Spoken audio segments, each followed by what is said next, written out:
In the vast memory of time, there are places that seem suspended in a perpetual fog, silent prologues to stories that will change the world. Ulm, in the spring of 1879, was one of those places, a city on the banks of the Danube, where the echo of medieval guilds still vibrated in the cobblestone streets, but where the metallic hum of a new industrial era was already felt.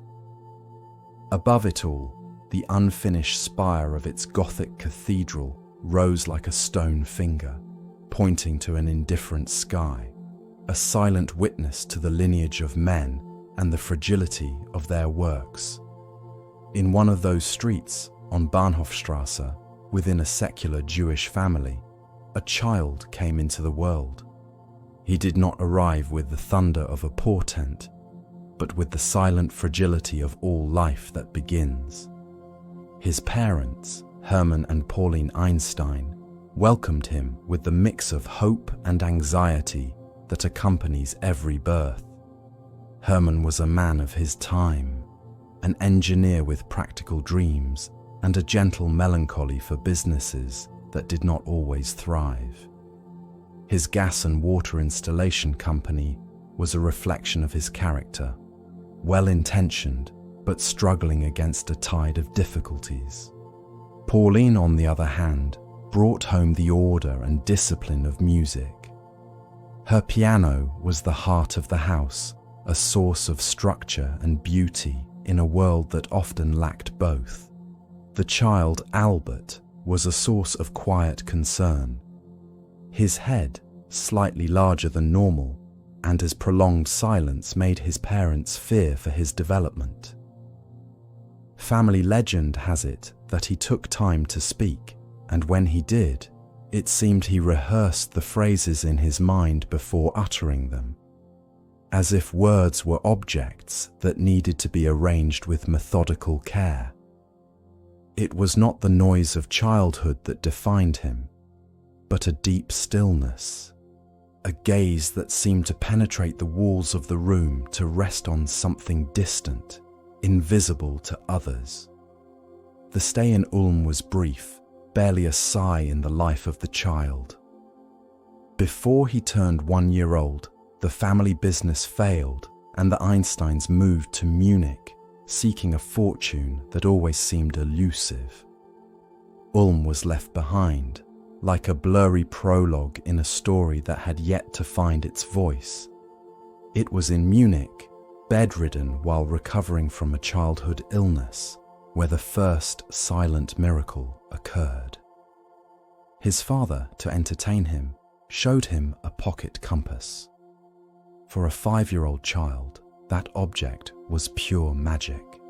There were no strings, no visible gears, nothing to explain why that needle trembled with a life of its own, insisting with an unbreakable loyalty on always pointing north. The needle did not obey touch, but an invisible law, a secret order that governed space. In that moment, in the mind of that silent child, a vast question was born, one that would accompany him throughout his life. What was that hidden force? What secret architecture held the fabric of the world? That day, the universe ceased to be a mere stage and became a deep and fascinating mystery. The compass was the first echo of the hidden symphony of the cosmos, and he, a solitary child in his room, became its first attentive listener. Later would come the building blocks that his uncle gifted him, with which he erected complex structures, seeking harmony in geometry, order in chaos. But it all began with that dancing needle, a small miracle that revealed to him that the visible world was merely the surface of a much vaster and deeper ocean. The family was leaving behind the city of birth, that brief prelude of stone and river.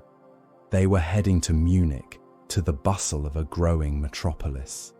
They did not know that they carried with them not only their modest belongings and their broken hopes, but also a mind that had been awakened by a magnetic field, The silence of the child would soon be broken, not with common words, but with questions that, over time, would change the way all of humanity perceives light, time, and the firmament. The echo of the bells of Ulm had faded, replaced by the industrial and feverish pulse of Munich at the end of the 19th century.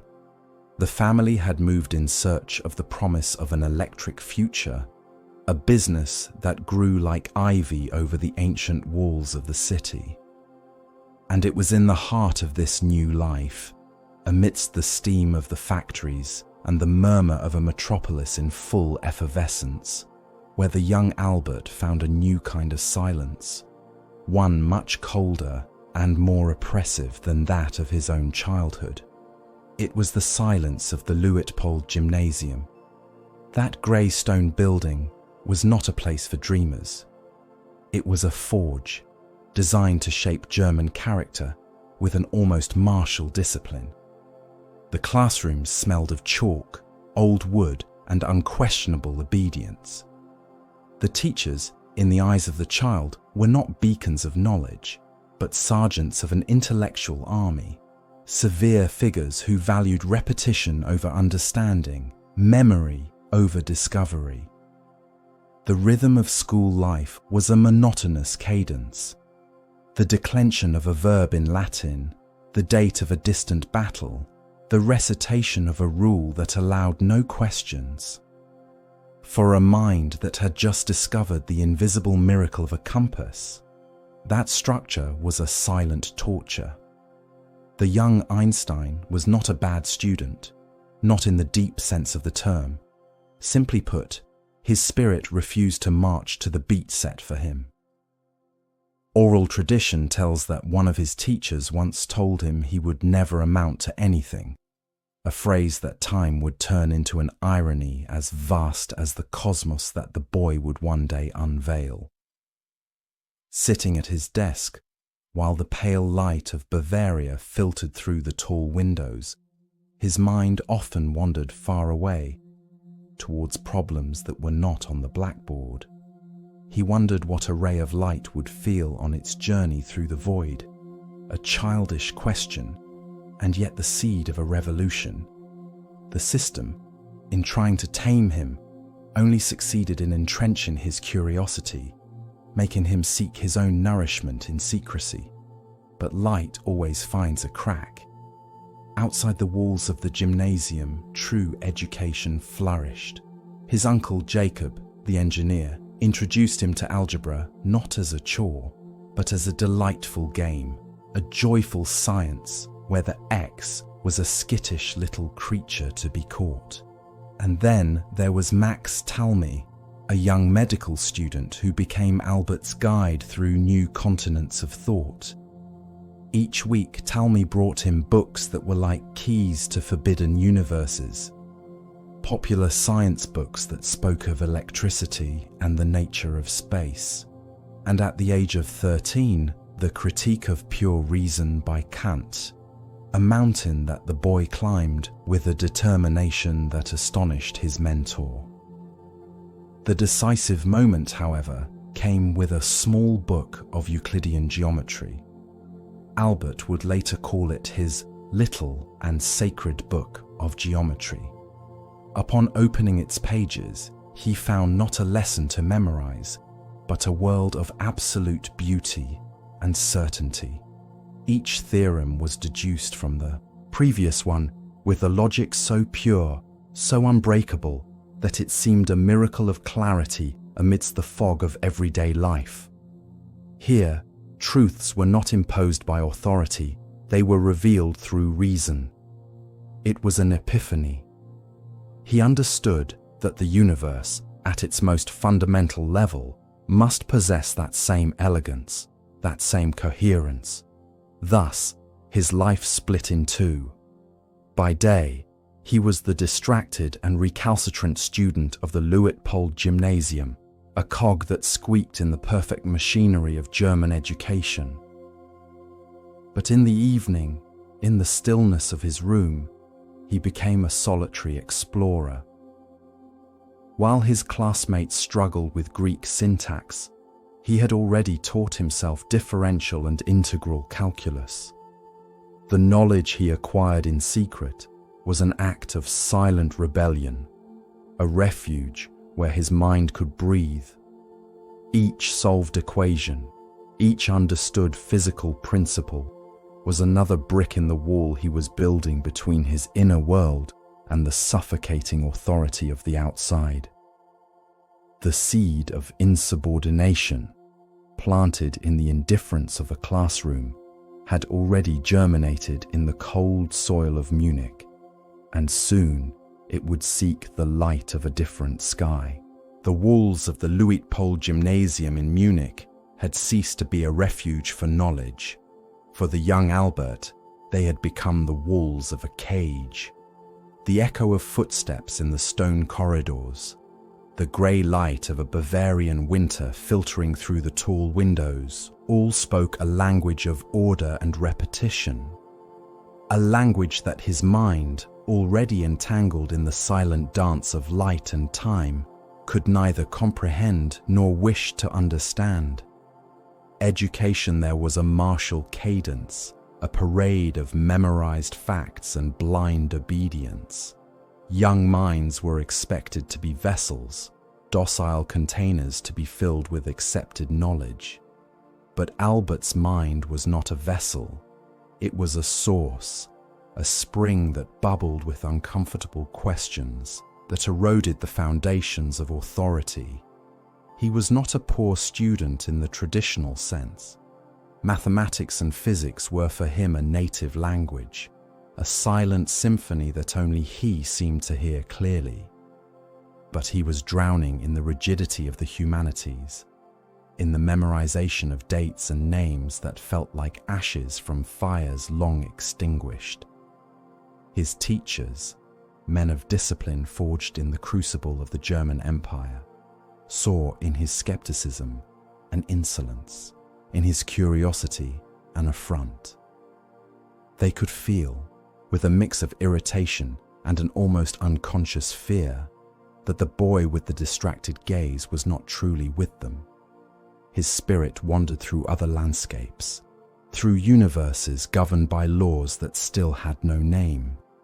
The feeling that hung in the dense air of those classrooms was one of profound incompatibility, like oil and water. Albert Einstein's rebellion was not an outburst of fury, nor a shout in the hallways. It was a tide that rose slowly, a decision that matured in the silence of his long walks through the streets of Munich. It was the weariness of a soul that felt foreign in its own school. The tension became unbearable, a string about to snap. The solution came, as often happens in life, through a pious fiction, a medical certificate obtained by a family friend, diagnosing nervous exhaustion and recommending a break from school. It was, in essence, a scroll of liberation. At 16 years old, armed with the reluctant blessing of his parents, who had already moved to Italy for business, Albert left the gymnasium without looking back. He left behind the echo of orders, the smell of chalk and discipline, and the shadow of a future that was not his. His first destination was the light of Italy, a breath in Pavia alongside his family. But that sunny interlude was merely a pause. He knew that his path could not stop. The compass of his intellect pointed north, towards the mountains of Switzerland, towards the renowned Polytechnic Institute of Zurich. To get there, he made a decision of remarkable maturity, an act that revealed the determination of his character. He renounced his German citizenship. At 16 years old, he voluntarily became stateless. It was not a political gesture, not yet. It was a deeply personal act, the breaking of an anchor that tied him to a system that had tried to bend him. He stripped away an identity to forge his own, free from the dictates of any state or academy. It was the first step to becoming, in the purest sense, a citizen of the universe. He left behind the grey stone of Munich, the weight of a tradition that confused rigor with rigidity. He was heading towards a land of clearer air, of mountains that taught grandeur and perspective. He did not yet know that there he would find love, friendship, and the tools to decipher the secrets that the cosmos whispered to him.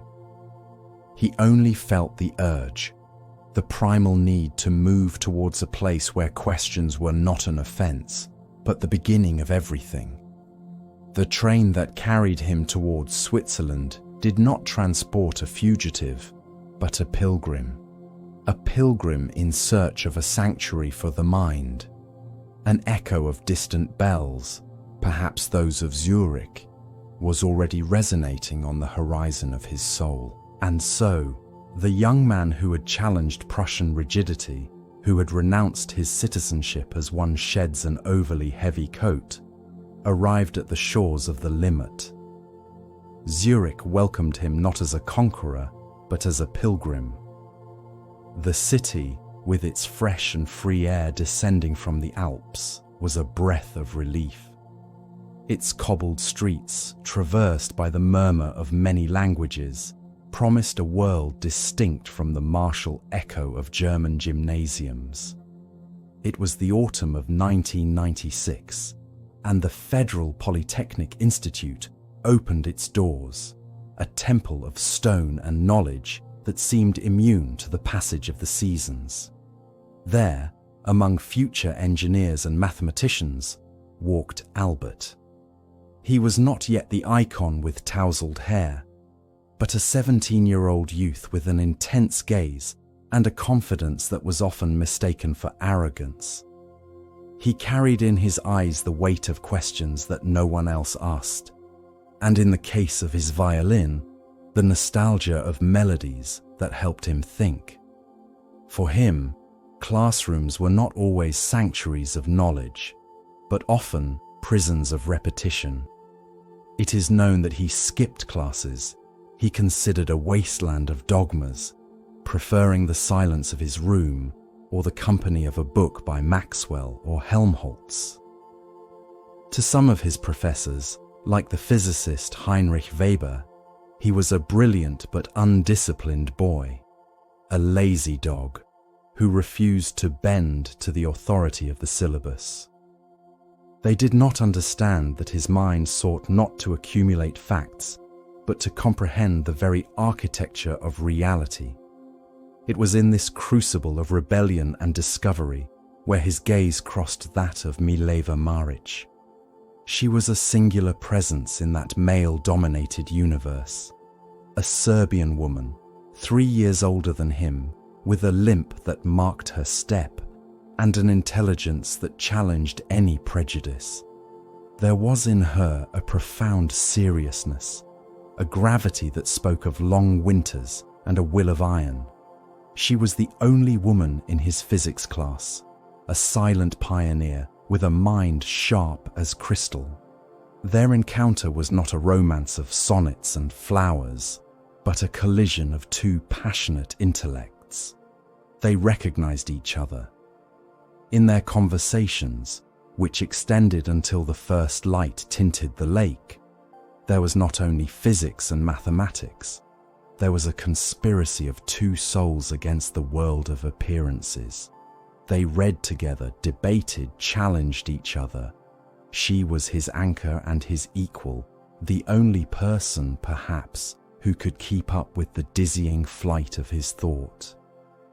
As the world prepared to enter a new century, a silent revolution began to take shape in Einstein's mind. Strolling along the river, or lying in the fields surrounding the city, he began to play with light. He wondered, with the seriousness of a child and the depth of a sage, what he would see if he could ride on a beam of light. Would he see an electromagnetic wave frozen in space? The question was a seed that contained a new universe. These were his famous thought experiments, the mental experiments that required no laboratories or apparatus, only the vastness of imagination. But genius is often a poor student. When the final exams arrived, it was the discipline of another that saved him. His friend, Marcel Grossmann, a methodical and brilliant mathematician, shared with him his impeccable notebooks. Einstein, who had spent more time chasing light than memorizing formulas, immersed himself in those notes like a castaway. He graduated in 1900, but the diploma was a cold piece of paper, devoid of the warmth of acclaim. His professors did not recommend him for any academic position. The doors that should have swung wide open remained closed. The rebel, the dreamer, the young man who already sensed the curvature of time, found himself alone, with a degree in hand and an uncertain future.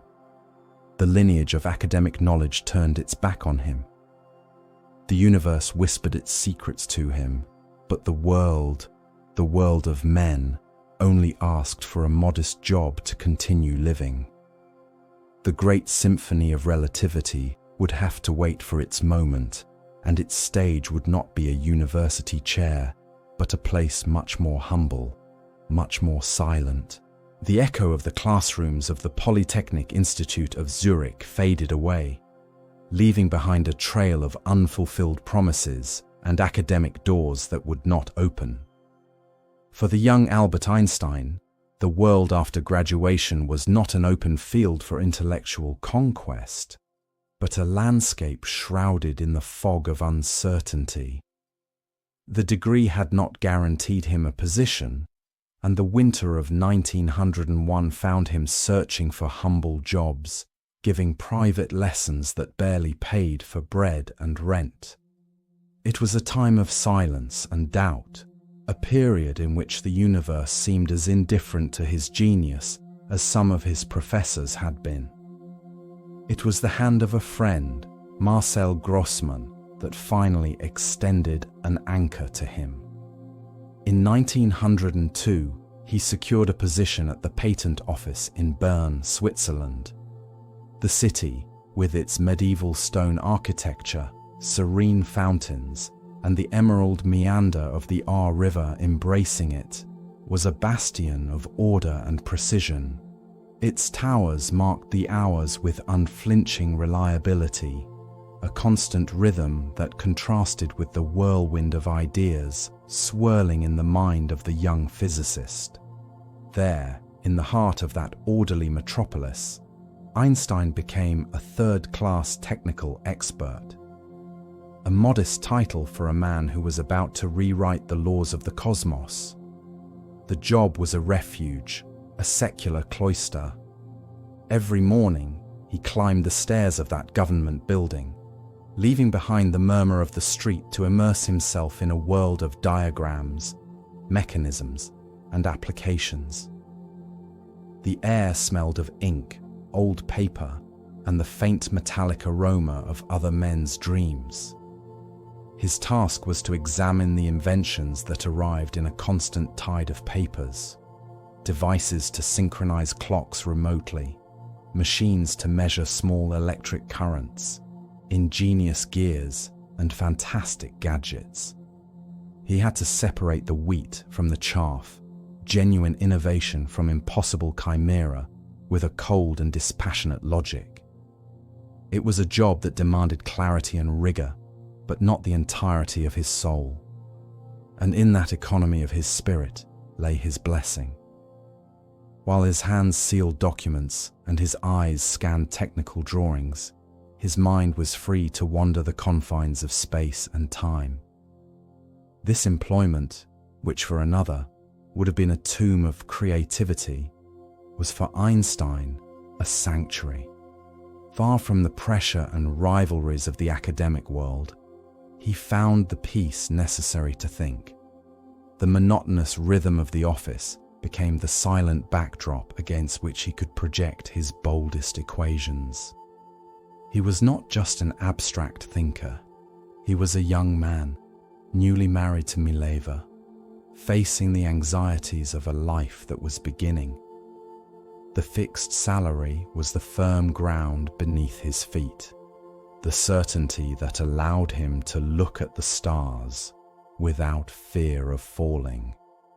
But the real work began when the sun set over the rooftops of Bern, or in the stolen moments during the day. It is known that the drawer of his desk at the patent office did not hold only official papers. It contained universes. On scraps of paper, in the margins of his notes, he scribbled the ideas that consumed him. What is time? Is it absolute? A river that flows the same for everyone? Or can it stretch and contract? What is light? A wave, a particle. The same questions that philosophers had whispered for centuries, he attacked with the precision of a Swiss watchmaker.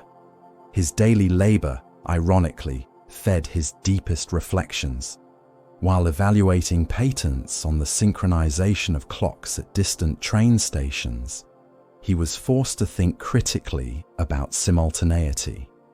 If a light signal is sent to synchronize two clocks, does it really arrive at the same instant for a moving observer? The routine of the bureaucrat became the mental laboratory of the physicist.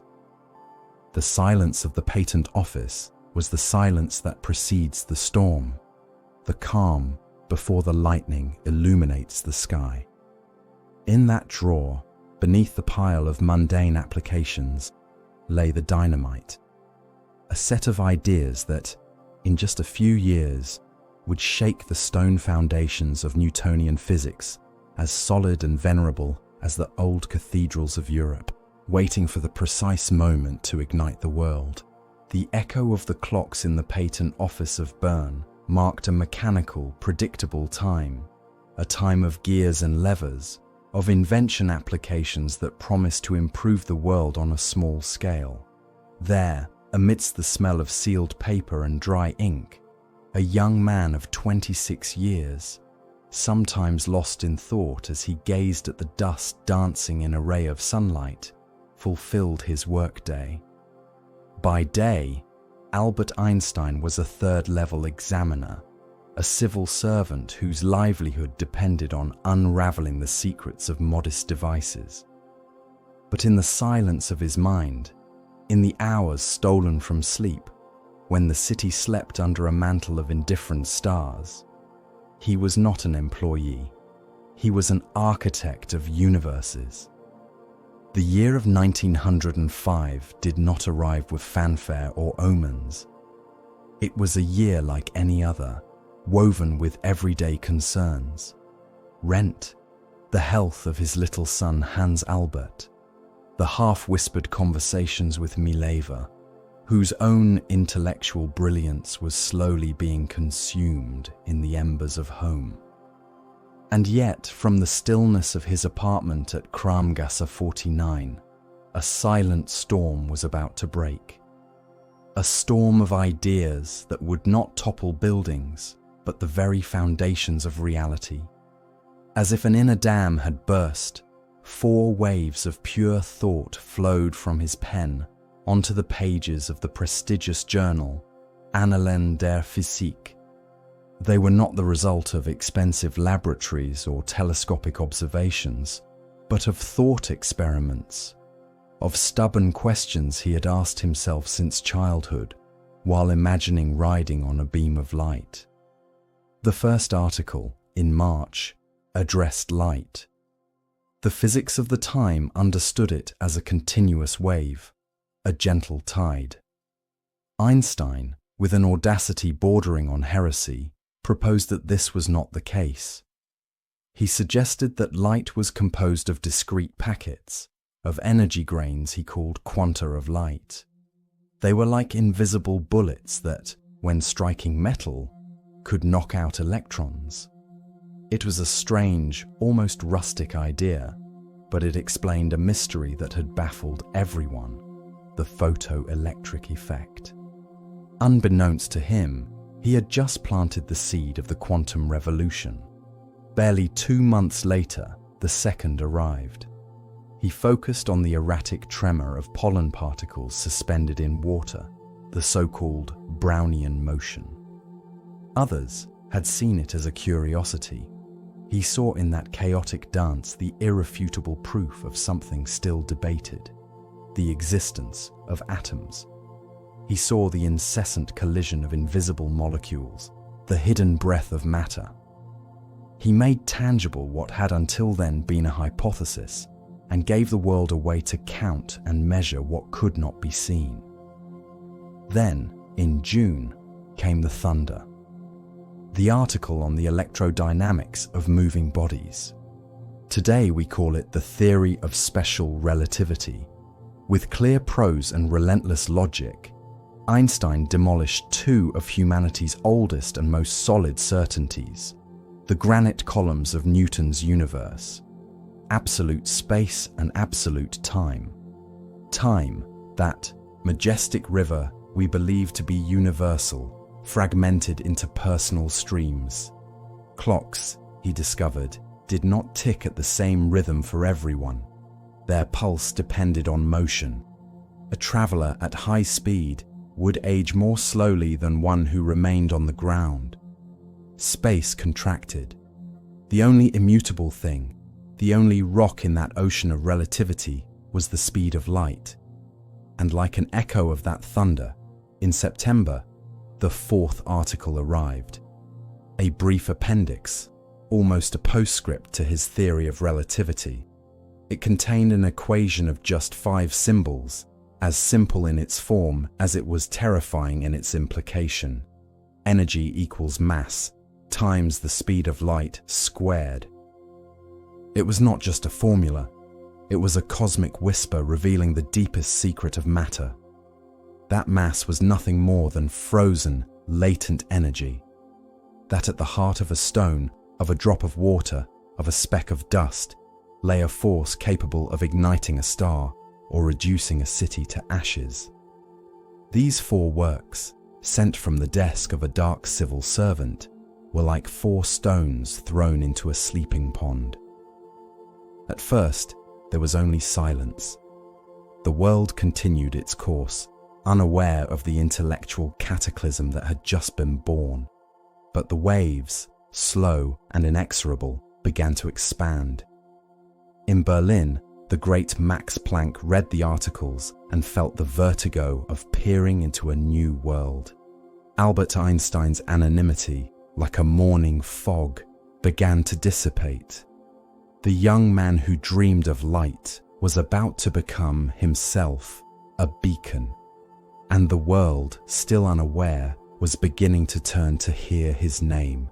The echo of the miraculous year was not a thunderclap, but a whisper that travelled slowly over the wires of the telegraph and in the pages of scientific journals, read under the light of gas lamps in the silent libraries from Göttingen to Cambridge. In the corridors of the patent office in Bern, time continued its measured course, marked by the rubber stamp and the rustle of paper. There, Albert Einstein, the third-class examiner, still leaned over the inventions of other men, while his own thoughts had begun to dismantle the scaffolding of the cosmos. The world did not change overnight. The revolutions of the spirit rarely do. They are like seeds planted in the winter of skepticism, needing the warmth of a brave mind to germinate. That mind was that of Max Planck, the patriarch of German physics, a man whose authority was as solid as the laws of thermodynamics that he himself had helped to establish. In Berlin, with the gravity of a high priest examining a sacred text, Planck read Einstein's articles. He did not dismiss them as the audacity of an unknown young man. He saw in them the uncomfortable and brilliant glimmer of truth. It was he who, from his chair, began to speak of relativity, lending his immense prestige to an idea that might otherwise have withered into oblivion. Fame is a slow tide. First, it wets the feet, almost without one realizing it. For Einstein, it was the letters. missives from physicists who, with a mix of astonishment and doubt, asked him for clarifications. Then came the invitations, small lectures, modest meetings. In 1908, the University of Bern offered him a position as an associate professor. It was a humble but symbolic step. The young man who had scorned academic rigidity was now called to be part of it. He left behind the desk where he had dreamed the universe, the refuge that had allowed him to think freely, and crossed the threshold into the world that had once closed its doors to him. The following year, in Salzburg, he presented himself before the elite of German physics.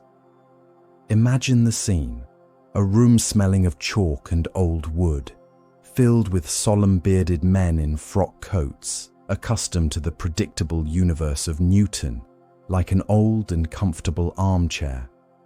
And before them stood this 29-year-old young man, with already unruly hair and a gaze that seemed to contain a cosmic irony, speaking of time as if it were a flexible river, and of light as a universal constant to which everything else must bend. There was silence, there were questions, there was the natural resistance of habit against the new. But something had changed forever in the air of that room. The whisper was becoming a voice. Prague called him in 1911, and then his alma mater, the Polytechnic of Zurich. Each move was an ascent, each new city a recognition. He was no longer the obscure employee of Bern. He was Professor Einstein, a name that was beginning to resonate in the halls of academic power. Students crowded to hear him, drawn not only by the depth of his ideas, but by a simplicity and absence of pomp that disarmed. He spoke of physics not as a set of dogmas carved in stone, but as a mystery unfolding, a story that everyone was invited to read. But this new light, which illuminated his figure on the stages of Europe, also cast a shadow that stretched back to his home. Each trip, each lecture, each hour dedicated to unraveling the consequences of his own theories was time stolen from shared life, from the conspiratorial silence of the early years. International recognition was a sun that warmed his face, but which, behind him, slowly cooled the embers of home. Fame was claiming him, tearing him from the anonymous and tranquil world where his greatest ideas had been born. The universe was expanding for him, but his intimate world was beginning to contract, like a star aging before it extinguished. Recognition had a price, carved not in medals, but in the fragile matter of human affections. The light that had begun to illuminate the name of Einstein after his miraculous year, that light that turned him into a fixed star in the firmament of science, did not always manage to penetrate the windows of his own home. For every great light casts a shadow, and in the heart of his life, a fog began to thicken, one that not even the brightest of equations could dissipate. The story of Albert and Mileva Maric is not a mere footnote in the biography of a genius. It is the tragic echo of two worlds that, having orbited in perfect harmony, began a slow and inexorable drift into darkness. In the early years, in the stillness of Bern, their union had been a symbiosis, two minds sharp as crystal, vibrating in unison. The letters of their youth speak of our work, our theory. It is known that at night, with the murmur of the Aar River as their only music, they discussed ether and the constancy of the speed of light. She was not just his wife. She was his resonance partner, the first touchstone of his boldest thoughts. Her intelligence was a twin flame to his, born in the same classrooms of the Polytechnic Institute of Zurich, fueled by the same ambitions. But time, that relentless current, wears down even the hardest of rocks. The arrival of their children, Hans Albert and little Eduard, changed the geography of their lives. Mileva, whose mind had travelled alongside Albert's to the farthest reaches of the cosmos, found herself anchored to the ground, to the incessant demands of domestic life. The moss of silence and routine began to grow over the sharp stone of their shared intellect. He, increasingly absorbed by a universe that only he seemed to fully comprehend, became a distant son. His warmth reached the world, but at home, the cold of an ever more empty space between them was felt. Albert's professional rise, which took them from Bern to Zurich and then to Prague, only accentuated the distance. Each new honor, each chair, was one more step in his ascent, and unknowingly, one less step on the ladder of their shared life. The culmination came with a call from Berlin in 1914. For Albert, it was Olympus, a position at the Prussian Academy of Sciences, free from teaching obligations, a sanctuary for thought. For Mileva, it was Exile, a strange city, the air heavy with the roar of an imminent war, and a husband who already lived on another plane of existence.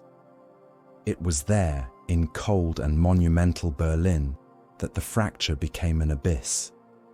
The relationship had grown so frigid that Albert, with the same relentless logic he applied to physics, drafted a contract.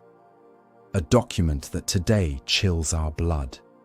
It was not a cohabitation agreement, but the epitaph of a love, written with the ink of necessity. He demanded that Mileva keep his clothes in order, serve him 3 meals a day in his study, renounce all personal intimacy with him, and cease speaking to him if he so requested. It was the formalization of silence, the architecture of a separation under one roof. Mileva could not endure that ice cage. A few months later, she took her children and returned to Zurich. The sound of that train, pulling away from the Berlin station, was the last chord of a symphony that had begun with the promise of 2 minds united against the world. The war physically separated them, but the armistice of their hearts had already been signed long before. They lived apart for 5 years, a long winter of tense letters and painful negotiations. Finally, in 1919, the divorce became official. As part of the agreement, Albert promised Mileva the money from a future Nobel Prize he had yet to win. Such was his certainty. One last transaction, where the gold that confirmed his genius before the world became the final solder of their rupture. The price of his freedom. The separation left a deep scar in the lineage of Einstein, a wound whose echo would resonate in the lives of his children. For Mileva, it was the beginning of a long twilight, a life marked by melancholy and hardships. For Albert, it was the attainment of a monastic and terrible solitude, a freedom that would now allow him, without the murmur of a lost love or the cries of a broken home, to concentrate all the strength of his being on the greatest challenge of all. In the silence of his Berlin study, while Europe bled, he prepared to rewrite the laws that govern the very fabric of the universe. The echo of closed doors still resonated in the hallways of his memory. After the bitter tide of separation, Albert Einstein's personal world had shrunk to the austere geography of an apartment in Berlin, a city that was beginning to hear the distant murmur of iron and gunpowder. Europe was preparing to bleed, to tear its own map with trenches and barbed wire. And in the midst of that ominous silence, a man in solitary dialogue with the cosmos sought to stitch not the wounds of a continent, but those of the universe itself. His theory of special relativity, that polished gem crafted in the tranquility of the patent office, was a perfect construction, yet incomplete.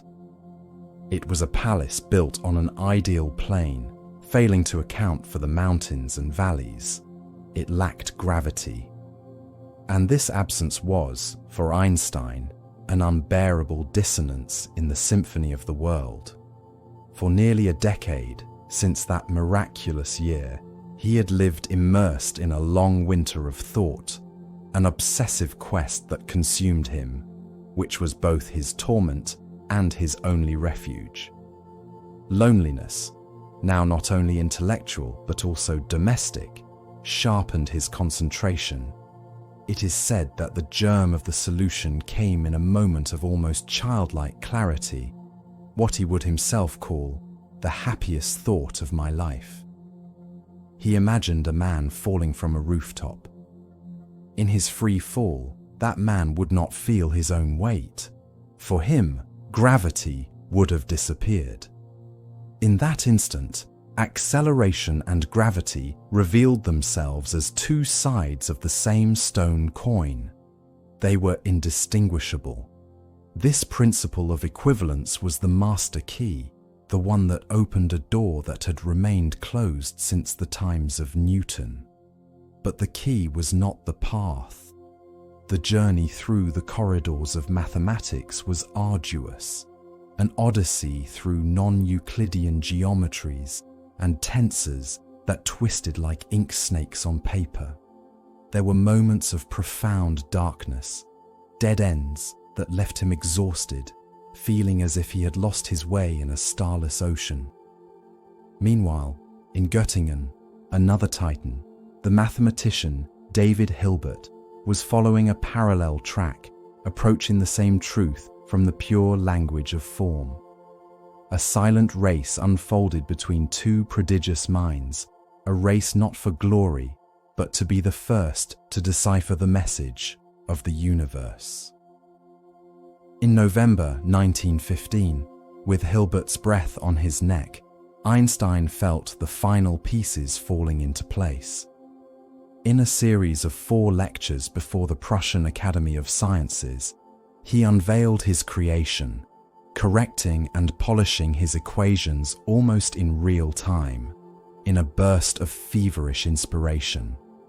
The nervous handwriting on the paper transformed into the final architecture of the cosmos. On the 25th of November, he presented the definitive version, 10 field equations, compact and elegant, like an ancient poem that described the dance between matter, energy, space, and time. The universe was no longer an empty stage, a passive container where planets moved drawn by an invisible and ghostly force. Now, the universe was a living fabric, a dynamic entity that curved and sank under the weight of stars and galaxies. Gravity was not a pulling force, but the very manifestation of that curvature. The Earth is not dragged by the sun. It simply follows the natural slope, the hollow that the immense mass of the sun has created in the fabric of space-time, like a marble rolling inside a funnel. Light itself, traveling in a straight line through space, had to bend its path when passing near a massive body. The world, occupied in the slaughter of the Great War, barely noticed that its conception of reality had just been demolished and rebuilt. The theory was a cathedral of thought, majestic and solitary. Its equations were a prophecy written in a language that very few could read. It was a sublime score, but it still awaited an orchestra to perform it, a proof that would tear it from the paper and elevate it to the realm of physical truth. That proof, that confirmation, awaited in the sky, hidden in the silent journey of light from a distant star, a promise written in the firmament, waiting for the moment when human eyes could read it in the twilight of a darkened sun. The war had ended, but its echo still resonated in the silence of the fields and in the souls of men. Over the ashes of empires, in a world fractured by hatred and barbed wire, Einstein's general theory of relativity stood as a cathedral of thought, erected in 1915 amidst the din. It was an idea so vast and strange that it seemed to belong to another time, to a future of reason that the long winter of conflict had rendered improbable. For most, it was merely an incomprehensible abstraction, the work of a German physicist of Jewish descent, and therefore suspect to those who still felt the chill of steel in their memories. The theory asserted that gravity was not a force, but a curvature in the very fabric of space and time, a deformation caused by mass. A star, a planet, even the body of a man bent the universe around it. But the equations, however elegant, needed to touch the stone of reality. They needed a witness. That witness was an English astronomer named Arthur Stanley Eddington, a man of slender figure and serene mind, a Quaker whose faith in peace was as deep as his faith in numbers. At a time when British and German scientists refused to share knowledge, Eddington saw in Einstein's theory not only a scientific revolution, but an opportunity for reconciliation. A bridge of light stretched over the trenches. If he could prove that a German was right, he would demonstrate that truth knows no flag or nationality. The universe, after all, did not take sides. The opportunity to do so was a gift from the heavens, a total solar eclipse that would occur on the 29th of May, 1919. During those brief minutes of artificial darkness, the stars near the sun, normally invisible, would appear in the daytime sky.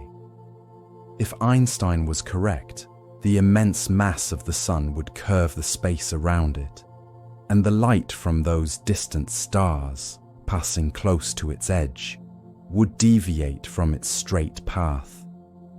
From Earth, they would seem to be in a slightly different position than they occupied in the night sky.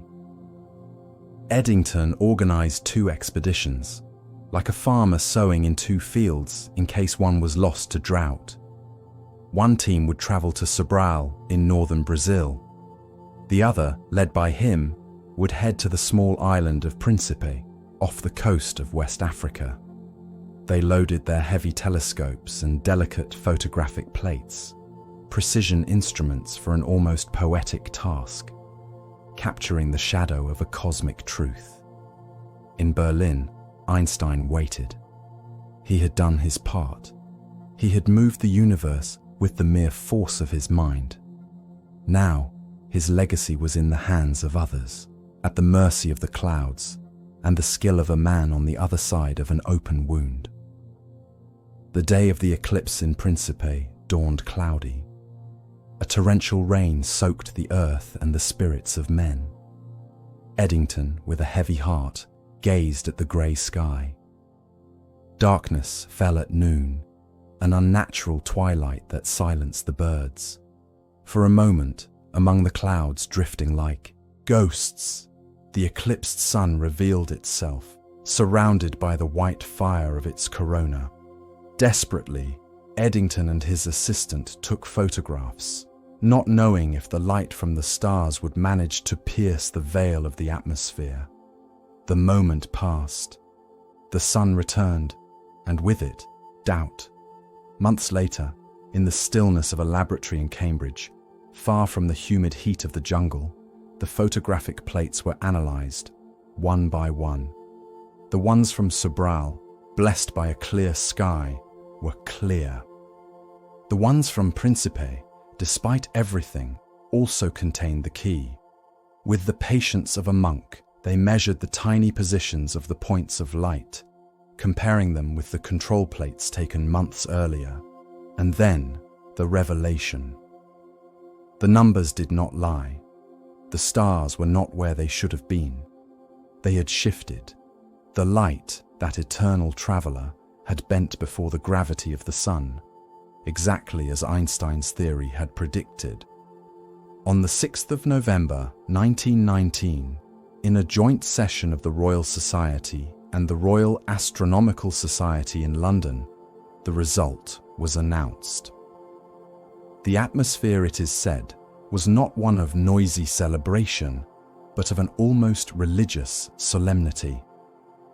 On the wall hung the portrait of Isaac Newton, the old king of physics, silently observing how his universe of straight lines and absolute forces was being dismantled and rebuilt by a patent clerk from Bern. Overnight, Albert Einstein ceased to be an eminent physicist and became a myth. His name and face were etched into the world's consciousness, a symbol of human intelligence capable of deciphering the deepest secrets of the cosmos. Fame enveloped him like a tide, granting him a voice that transcended science, but also imposing upon him the weight of a world that now saw him not as a man, but as an oracle. However, the acclaim of the world was not the same as the recognition from his more conservative peers. The highest award, the medal forged in Stockholm, eluded him, for his revelation about the fabric of the cosmos was still too strange, too new for the old order. One would have to seek in his work a smaller, more tangible truth to bestow upon him the honor that already belonged to him. The light of distant stars, that which had bent obediently before gravity, as Eddington had demonstrated, now enveloped Einstein in a mantle of celebrity that few scientists had known. The world, still covered by the ashes of the Great War, sought heroes of a new kind, men whose greatness was not measured in battlefields, but in the silent realms of thought. And there he was, the man who had conversed with time and space, whose mind seemed a universe in itself. The echo of his name resonated in the halls and in the streets, and it seemed inevitable that the highest honor in the world of science, the Nobel Prize, would be awarded to him. But history, like a river seeking the oldest bed, often follows unexpected courses. In the cold and solemn halls of Stockholm, the Swedish Academy of Sciences faced a dilemma. They were prudent men of science, guardians of a lineage of certainties built upon the cornerstone of experimentation. General relativity, that majestic cathedral of thought, seemed to many more a philosophical work than a physical one. It was too new, too vast, and its foundations, although confirmed by the eclipse, still felt shaky beneath the feet of a generation educated in Newtonian physics. They feared the abyss of the unknown, the risk of consecrating a theory that the future, with its relentless tide, might erode.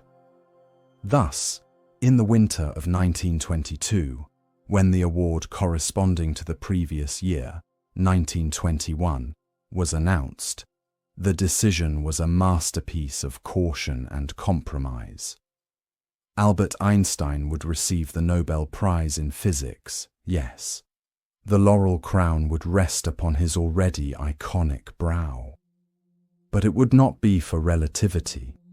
The official citation, with almost surgical precision, awarded it to him for his services to theoretical physics, and especially for his discovery of the law of the photoelectric effect. It was explicitly mentioned that the prize was awarded without regard to the value of his theories of relativity and gravitation, which would be evaluated once time had confirmed them. It was an irony of cosmic proportions. He was honored not for the work that had redefined the universe, but for a piece of work from his miraculous year of 1905. A small key that had helped open the door to the strange and stammering quantum physics. but which for the general public was barely a footnote in the symphony of his genius. The photoelectric effect was solid ground, an observable phenomenon, where light, behaving like a rain of particles, tore electrons from a metallic surface. It was solid, it was measurable, it was safe. The Academy had chosen to honor the brick, fearful of crowning the arch of the cathedral. Einstein himself received the news while traveling in Japan. The man who had reordered the cosmos did not stop to collect his medal in Stockholm. The world granted him its highest award, but he was already elsewhere, absorbed in other thoughts, as if the earthly honor were a late echo of a battle won long ago. And here, history becomes deeply human, shedding the abstraction of equations. The gold of the prize did not warm his hands. According to the terms of his divorce agreement, the entirety of the money was transferred to his first wife, Mileva Maric. That treasure, a symbol of global recognition, became the final payment of a personal debt, the silent closure of a shared life, filled with intellectual collaboration and bitterness. The prize that celebrated his mastery over light and matter served to settle the accounts of darkness and the heart. The world, for the most part, did not perceive the nuance. For them, the genius had received his tribute. But for Einstein, the event must have felt like a strange dream, honored for his past while his present was called into question.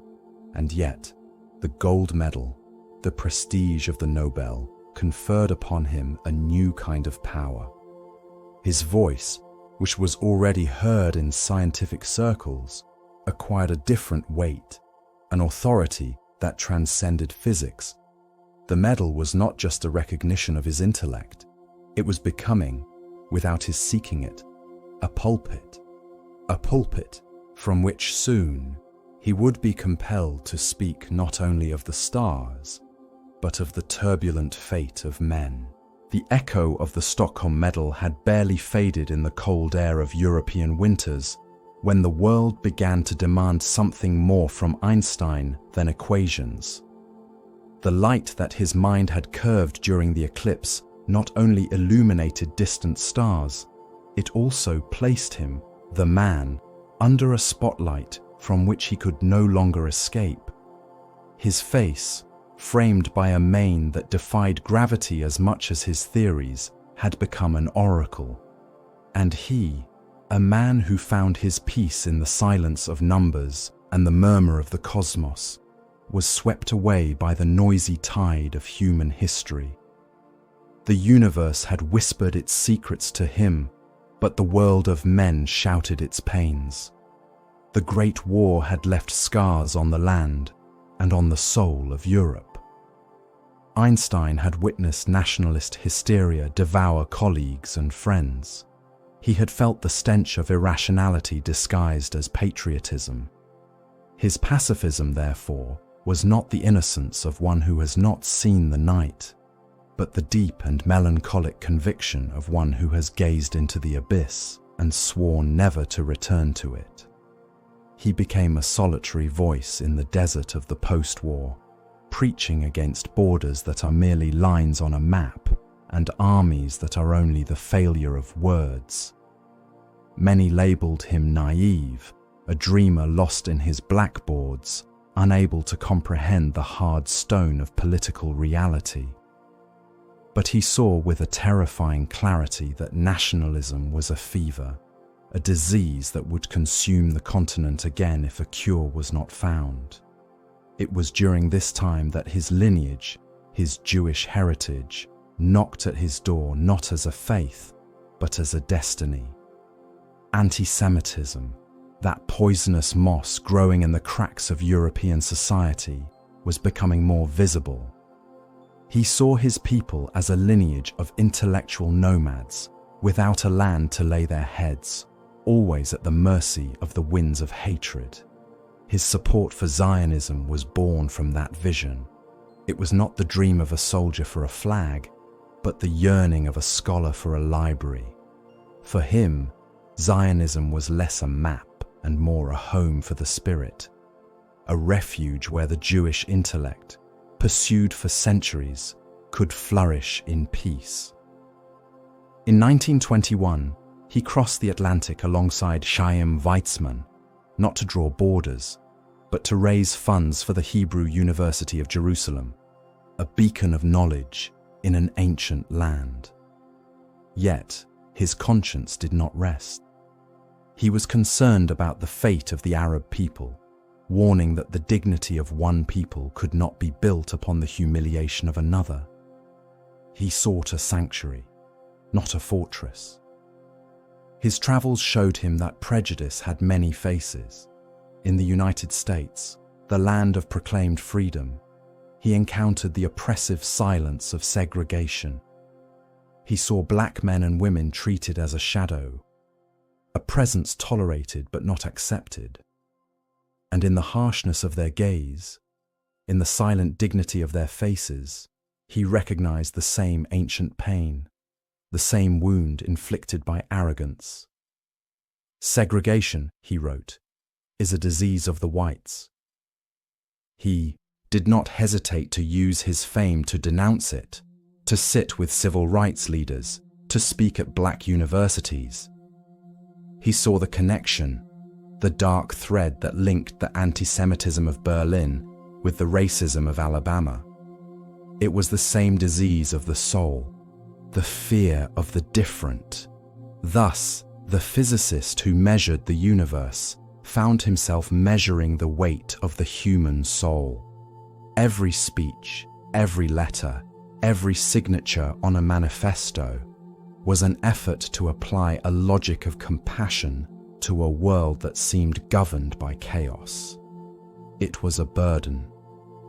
He, who longed for the solitude of his study in Princeton, found himself pushed into public squares, his quiet voice trying to drown out the cries of the crowd. He often felt like an astronomer asked to fix a broken clock with bare hands. And as he spoke of peace and rights, as he warned against the idols of nation and race, a shadow lengthened over the cobblestones of Berlin. The air of the Weimar Republic, once filled with promises and art, grew rarefied, becoming heavy and cold. The whispers he had tried to silence were turning into a clamor, and the echo of boots marching in unison began to resonate, still faintly, on the horizon of Germany. History had not finished settling its accounts with him. The politics, which he approached as a moral duty, would soon become a matter of survival. And so, as his voice rose in defense of reason and peace, the land that had seen his birth began to tremble beneath his feet. The echo of the Great War still resonated in the cobblestone streets of Berlin, but it was no longer a lament, but the growing murmur of a new and terrible fever. The fragile Weimar Republic, born from the ashes of the empire, was wilting like an autumn flower, and its ideals of freedom and culture were becoming brittle to the touch. A shadow stretched from the breweries of Munich, a shadow in the shape of a swastika, and the air, once filled with the bustle of cafes and intellectual debate, grew thin, becoming dense with an ancient and visceral hatred. Einstein, the citizen of the cosmos, observed this change, not with surprise, but with a profound and chilling sadness. He, who had unraveled the fabric of the universe, saw with painful clarity the disintegration of the social fabric.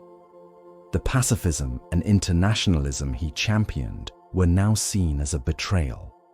His Jewish lineage, a fact of his existence as natural as gravity, became a crime in the eyes of the new ideology that was crawling toward power. Colleagues who had once applauded him now turned their backs, whispering in the halls of the Prussian Academy of Sciences.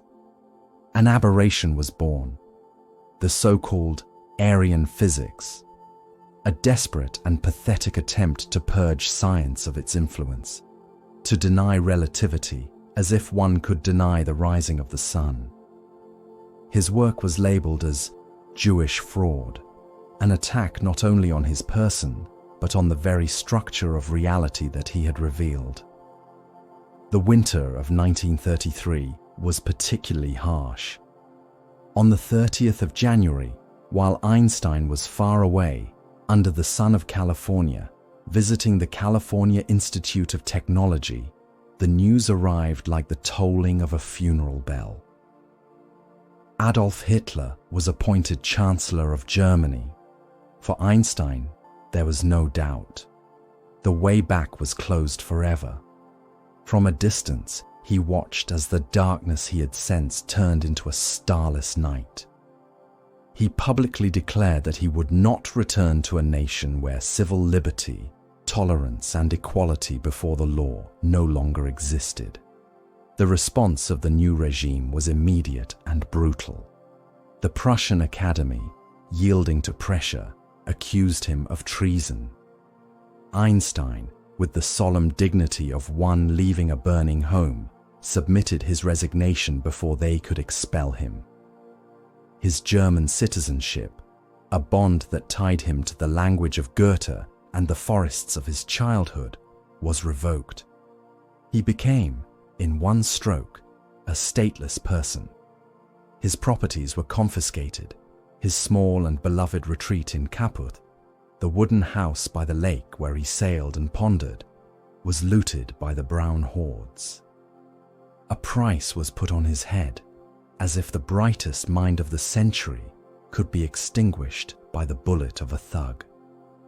In May of that same year, barbarism reached its symbolic climax. In the squares of Berlin and other German cities, giant pyres were lit. Students, their faces illuminated by a profane fire, threw the works of great thinkers into the flames. And there, among the books of Mann, Freud, and Zweig, the writings of Einstein also burned. His equations about light and time, the mathematical poetry that described the universe, twisted in the heat, turning into smoke and ash. They were not just burning paper, they were attempting to burn an idea, to erase a truth from the firmament of the human mind. For the man who had traveled through the cosmos without moving from his desk, physical exile was now the only option. The decision was made. Aboard the ship, Belgenland, sailing from Antwerp, he and his wife Elsa watched as the coast of Europe faded into the mist. That continent, cradle of his science and stage of his glory, was now a strange land, a memory tinged with danger. The man who had demonstrated that time and space were not absolute, now floated in an uncertain ocean, suspended between a past that had repudiated him and a future that still had no name. Germany, the homeland of his language and his earliest dreams, had become a ghost in his wake. The shadow that had loomed over Germany was no longer a premonition, but a tangible and cold night. From the ashes of the Weimar Republic, from its debates and its hopes, only the echo of boots marching on the pavement and the imposed silence of dissenting voices remained. For Albert Einstein, the land that had given him language and culture, the landscape of his youthful thoughts, had become a hostile territory, a poisoned memory. The lineage of reason, of which he felt himself an heir, was now being persecuted. And so, the journey began. It was not the crossing of an explorer into the unknown, but that of an exile seeking to preserve a flame amid the storm. The vessel SS Westernland sailed through the grey waters of the Atlantic in October 1933. On board, a 54-year-old man, with his gaze lost on the monotonous horizon of the ocean, felt the weight not only of his ideas, but of a world crumbling behind him. Beside him, his wife Elsa, whose pragmatism was the anchor amid that drift. In their suitcases, they carried not only clothes and books, they bore the invisible weight of a life torn away, the silent doubt of whether they would ever feel the soil of their childhood beneath their feet again.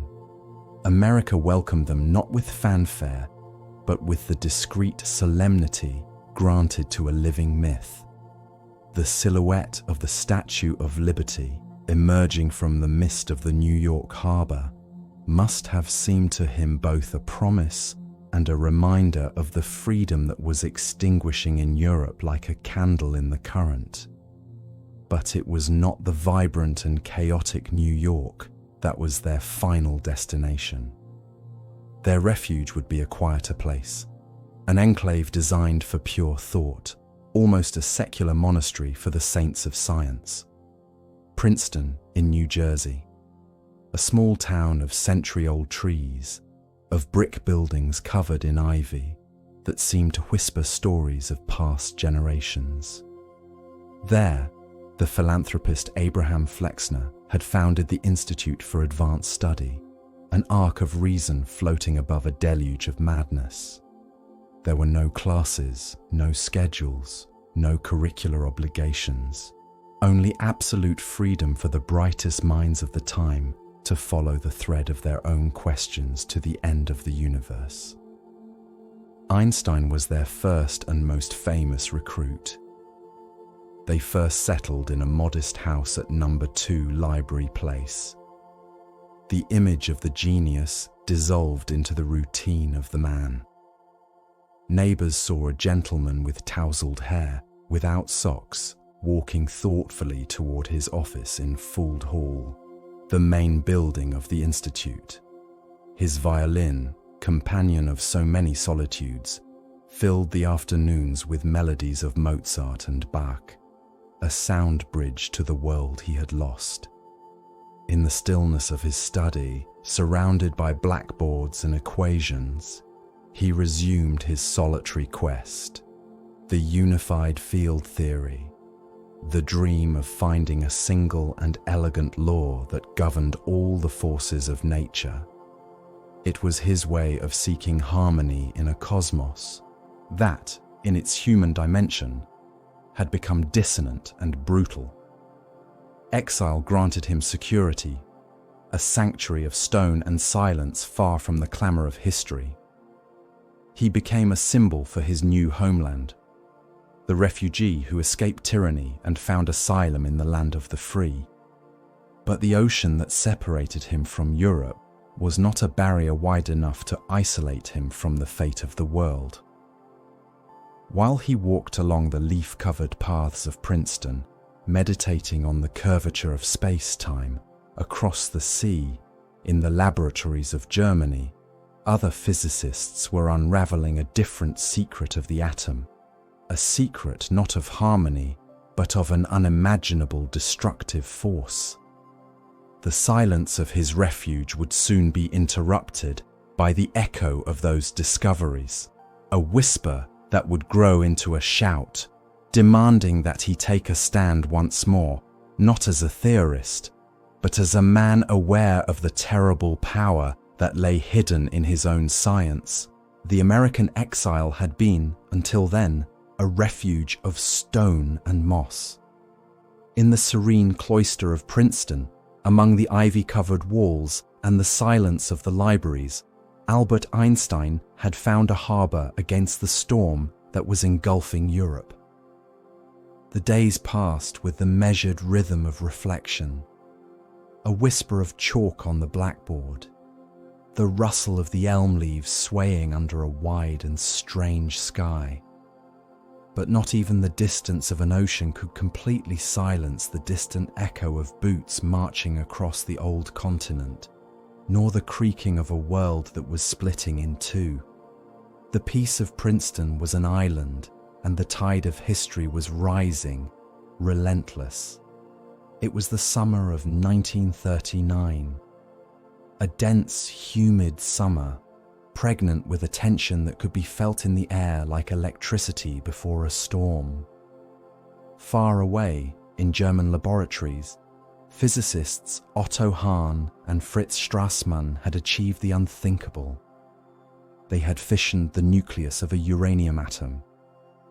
The news spread through the scientific community like a silent trail of gunpowder, a terrible secret shared in whispers and coded letters. For most, it was an academic curiosity. For a handful of exiled physicists like the Hungarians Leo Szilard and Eugene Wigner, it was the sound of the apocalypse knocking at the door. They had seen the abyss up close. They knew that the very science that unveiled the secrets of the cosmos could forge the weapons of the end of the world. And they knew that the men who now ruled their former homeland would not hesitate to use them. It was Szilard, with the fever of those fleeing from fire, who understood the urgency. They needed to warn the United States government, but who would listen to them? They were foreigners, voices without weight in the corridors of power. They needed a name, a moral and intellectual authority that no one could ignore. There was only one. And so, on a hot day in July, Szilard and Wigner drove to the small summer house in Long Island, where Einstein sought a respite from the world. They found him, it is said, in sandals, a grey-haired patriarch whose thoughts resided in galaxies, but whose heart felt the tremor of the earth. The conversation that took place on that simple porch was not about the beauty of equations, but about their terrible potential. Szilard, with brutal clarity, explained to him the concept of a nuclear chain reaction.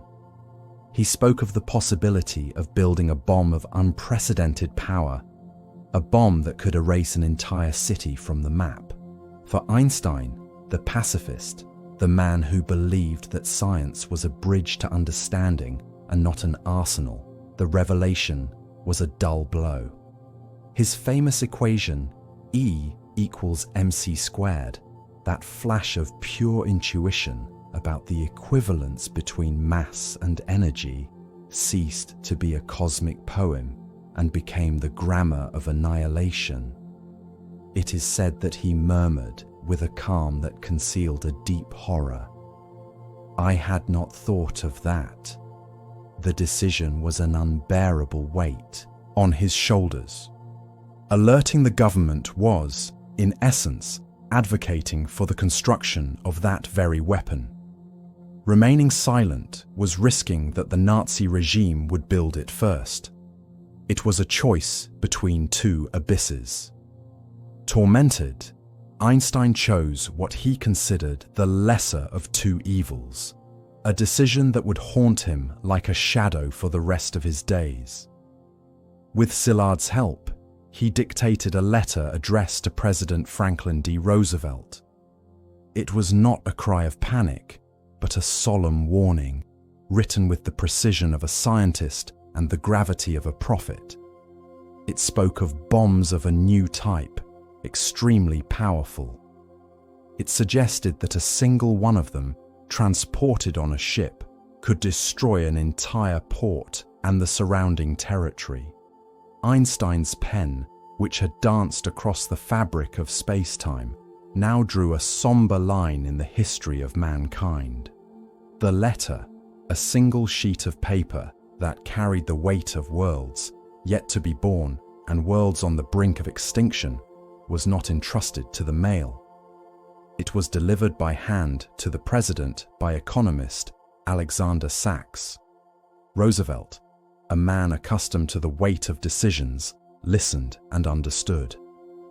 "Alex," he finally said, "what you are looking for is for the Nazis not to blow us up." The phrase, direct and pragmatic, set in motion a slow tide in the corridors of power. A committee was formed. Modest funds were allocated.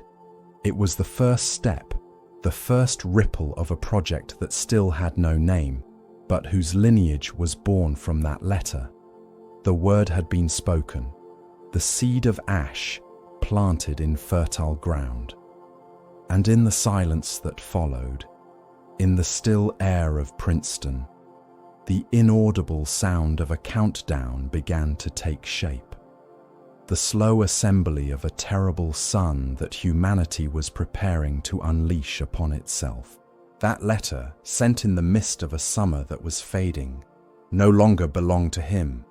It was a stone thrown into a dark pond, and its waves, slow yet inexorable, spread in circles of power and secrecy, far from the gaze of the one who had cast it. As Albert Einstein walked beneath the elms of Princeton, feeling the crunch of dry leaves beneath his feet, a feverish and hidden world came to life in the deserts of New Mexico. There, where the sunlight falls like a hammer on the cracked earth, a secret city rose from the dust, a camp of intellects unparalleled in human history. Los Alamos. It was not demons who gathered there, but men terrified by the possibility of a greater demon. The echo of Nazi tanks, the rumor of their advances in nuclear physics, was a cold wind blowing through the laboratories and boardrooms. Einstein, considered a security risk due to his pacifist past and socialist inclinations, was kept at bay.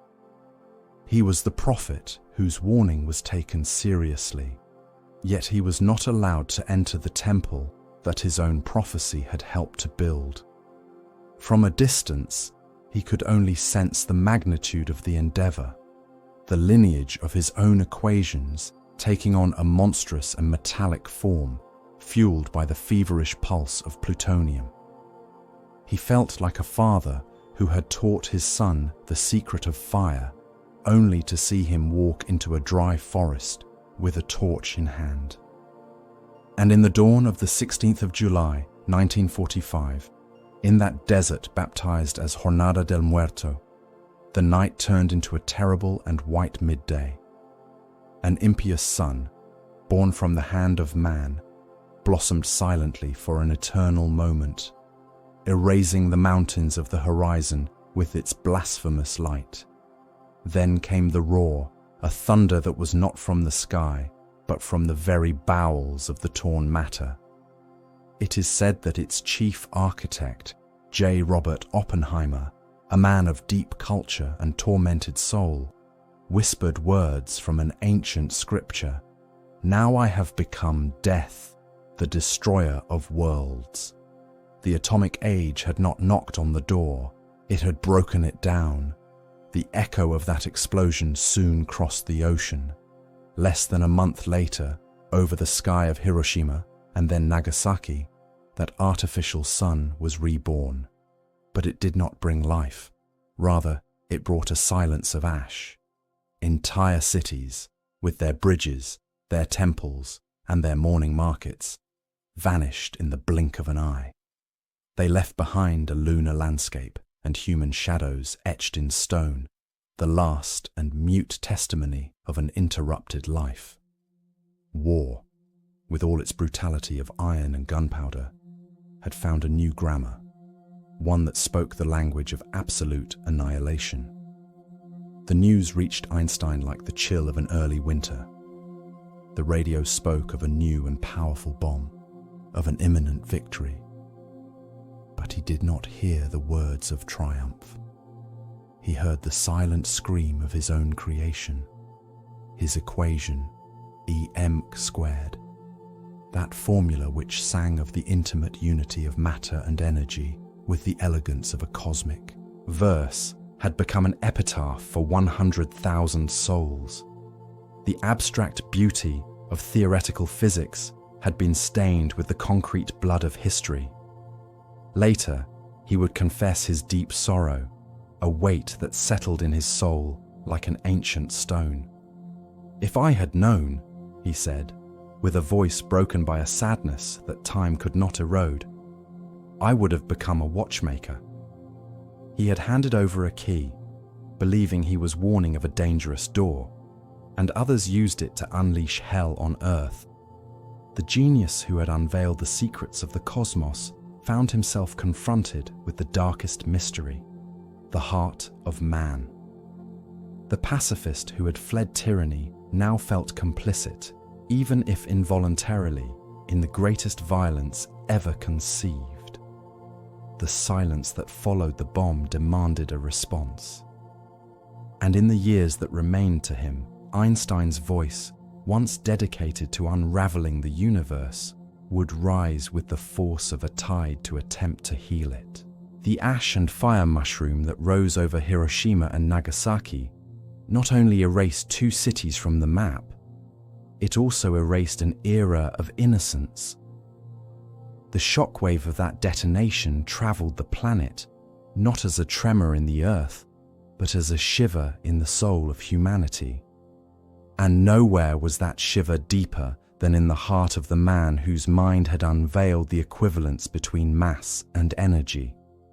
The equation, so pure, so elegant in its simplicity, had been stained with the blood of thousands. The genius had been released from its lamp, and now the world watched, terrified, its power. In the serene autumn of Princeton, among the trees that dropped their leaves like weary memories, walked a man whose white hair seemed to carry the weight of the snow of a perpetual winter.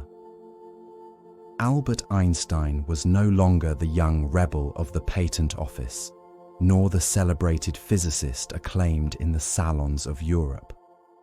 He was an aging patriarch, a prophet of a time he himself had helped to inaugurate, and now felt the moral duty to guide his fellow beings away from the abyss.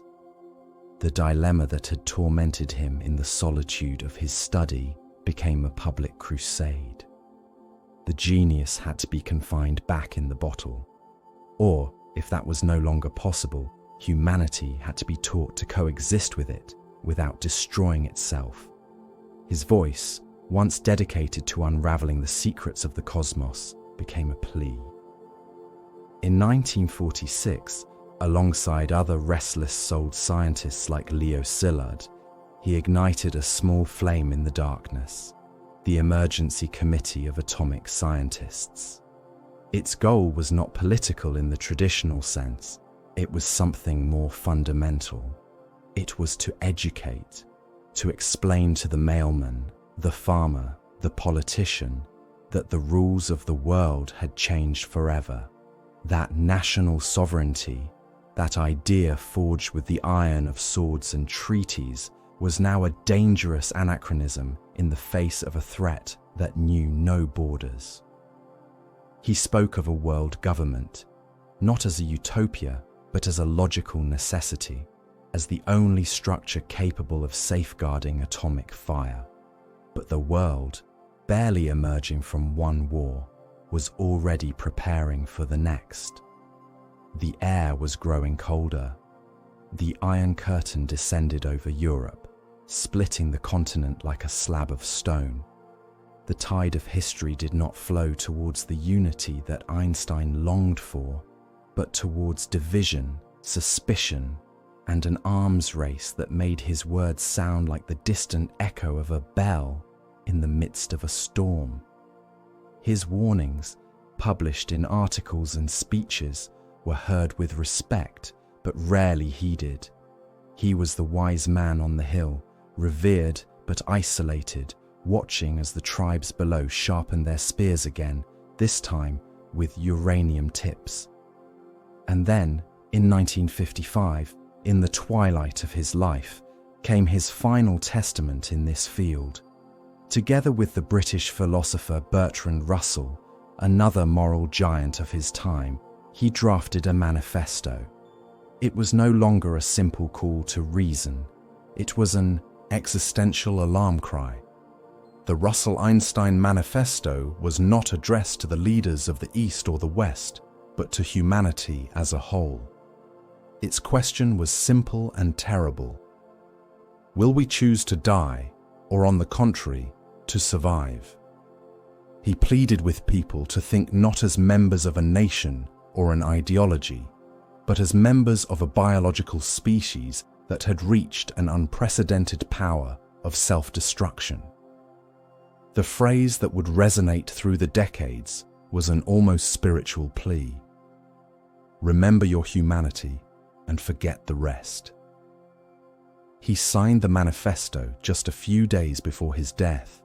It was his last great public battle, a message in a bottle thrown into the uncertain ocean of the future. He did not live to see how his words inspired the Pugwash conferences, meetings of scientists from both sides of the Iron Curtain who would seek, in secret and with tenacity, paths to disarmament. He did not see how his activism became the cornerstone of a pacifist movement that, although often ignored, would never completely extinguish. His gaze, weary from the clamour of men and politics, turned once again towards the silence of the stars. The universe, with its immutable laws and mathematical harmony, offered him a comfort that the world of humans denied him. At his desk, among papers seeking the final equation, the unified field theory that would unify all the forces of nature, he took refuge from the failure of a world that had not known how to listen. Peace among men had slipped away from him, but the peace of the cosmos still awaited him.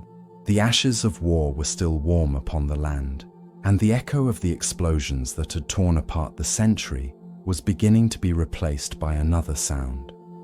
It was not the roar of iron, but a deep, almost inaudible murmur, the whisper of a universe that had been rethought from its foundations. After the feverish activism of his last years, after the bitterness of the bomb and the fragile hope of peace, there remained the work. There remained the cornerstone upon which the new world would be built. A legacy as vast and silent as the night sky that he himself had taught to look at differently. The legacy of Albert Einstein is not a monument of marble, cold and static. It is rather a river that, born in the mountains of his mind, continues to nourish all the tributaries of knowledge. His general relativity, that cathedral of thought erected in 1915, was not just a theory. It was a new language to converse with the cosmos. The universe was no longer a static stage, a perfect clock designed by a distant god. Now it was a dynamic tapestry, a fabric of space-time that curved and undulated under the weight of the stars, like a silk cloth upon which spheres of lead roll. Astronomers, armed with this new grammar, began to read stories previously unthinkable in the light of distant galaxies, the expansion of the universe from an infinitesimal point, the fossil echo of creation resonating in the cosmic background, and the existence of gravitational abysses so deep, black holes, that not even light itself could escape their embrace. He often felt uncomfortable with the strange creatures that emerged from his equations, but the lineage of his thought no longer belonged solely to him. And this new cosmos did not remain in the observatories. Its influence descended from the heavens and infiltrated invisibly into everyday life. Every time a traveler consults a map on a handheld device, they unknowingly hear a relativistic whisper. The satellites of the Global Positioning System, orbiting at high speed in a gravitational field weaker than ours, experience time in a subtly different way. Without the corrections dictated by Einstein's special and general relativity, their clocks would desynchronize within minutes, accumulating errors of kilometers each day. The precision we take for granted is a constant proof, a silent echo of his genius in the pockets of millions of human beings who have never read a line of his work. His work on stimulated emission of radiation, a footnote in his vast oeuvre, became the seed of the laser, that disciplined light which today cuts steel, reads data, and performs surgical miracles. However, his heritage also contained a deep crack, a fracture in the very foundation of physics. Alongside the majestic and predictable architecture of relativity, another field was growing: quantum mechanics, the realm of uncertainty, of probability. Einstein, who had been one of its founding fathers with his explanation of the photoelectric effect, spent the winter of his life rejecting its deeper implications. He was tormented by the idea of a universe governed by chance, a God who plays dice. This deep unease isolated him from the new generation of physicists, who embraced quantum chaos with fervor. As the world moved forward, he remained in his study in Princeton, in solitary stubbornness, searching for a theory that would unify the force of gravity with electromagnetism, a unified field theory that would restore the order and harmony that his soul longed for. This was his final journey, an almost mystical quest for the final equation that would reveal the thought of the old man, as he called God. He did not find it. He died leaving the symphony of physics unfinished, with two great movements, relativity and quantum mechanics, sounding in a magnificent and terrible dissonance. But in that fruitless search, in that refusal to accept an irrational universe, he not only revealed the limits of his science, but also the profound architecture of his own soul, of his unwavering faith in a comprehensible cosmos. And it is in that faith, in that philosophy woven with the threads of mathematics, where we must now seek to understand the man behind the icon. The echo of his equations still reverberates in the observatories of the world, a background music for the cosmos that he helped us to hear. But behind the cornerstone of his scientific legacy, beyond curved light and elastic time, there dwelled a man on a different quest, one that was not resolved on the blackboards of Princeton, but in the silence of his own spirit. Exploring the philosophy of Albert Einstein is like walking through an ancient forest at dusk. The great structures of science stand out like giant trees against a sky tinged with eternal questions. He did not seek God in sacred texts, nor in the incense of temples. His religion was a deeper, more solitary experience. He called it cosmic religious feeling. For him, the universe was not a whimsical act of creation, but the manifestation of an immanent harmony, a sublime intelligence that revealed itself in the majestic order of natural laws. It was the God of Spinoza, not a being that intervenes, judges, or answers prayers, but the God that is the sum of all that exists: the mountain, the tide, the distant galaxy, and the equation that describes them.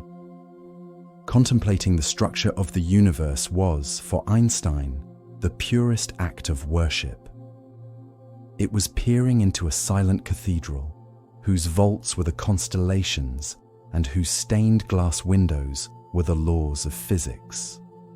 This deep faith in an ordered and comprehensible universe was the compass of his entire scientific life.